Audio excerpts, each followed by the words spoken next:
क्या है सिंदूर, सुहाग और सौभाग्य? आइए जाने विस्तार से। आजकल प्रायः सुहागिन स्त्री का एक अद्भुत ही शौक हो गया है। सिंदूर करने का तरीका बड़ी ही अजीब हो गई है। नहीं मालूम है कि उसका क्या महत्व है, उसका क्या सौभाग्य है और क्या रहस्य है।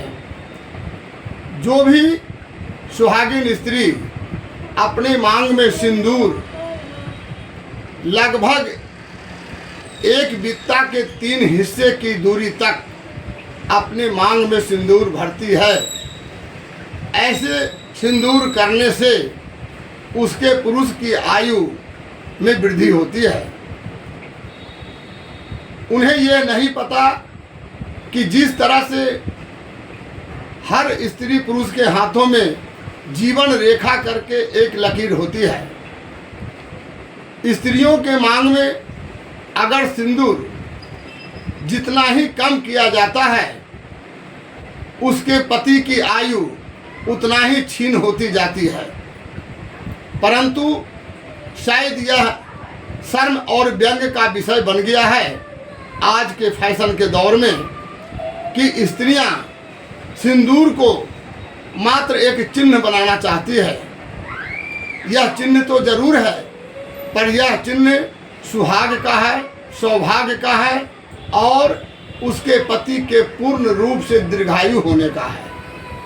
इस प्रकार के दीर्घायु चिन्ह को पूर्ण चिन्ह न देकर वह मात्र सांकेतिक चिन्ह देती है, जिसके कारण सिंदूर कम करने के कारण उसके पति की आयु में कमी होती है, ह्रास होती है, क्षीणता आती है। यही नहीं, उसके पति के मिजाजी सौभाग्य गुणों का ह्रास हो जाता है। अतः हम सारे स्त्री वर्गों से यह अनुरोध ही नहीं बल्कि यह सुझाव भी देना चाहते हैं कि इस तरह के शौक को कभी भी अधूरा रूप न दें। सिंदूर हमेशा मांग में माने जो सिर का मध्य भाग होता है, जिसको हम लोग अपने भाषा में चांदी कहते हैं, वहाँ तक सिंदूर अवश्य करनी चाहिए। वह चिन्ह उससे जितना कम होता है, उसके पति की आयु में उतनी ही कमी होती है। हालांकि अपने पति की आयु पूर्ण चाहती है, सब कोई चाहती है, हर कोई को सौभाग्य की ज़रूरत है, पर अपने सौभाग्य को अपने ही फैशन और रिवाज शौक के अनुसार अपने सौभाग्य को स्वयं ही कमज़ोर बना देती है।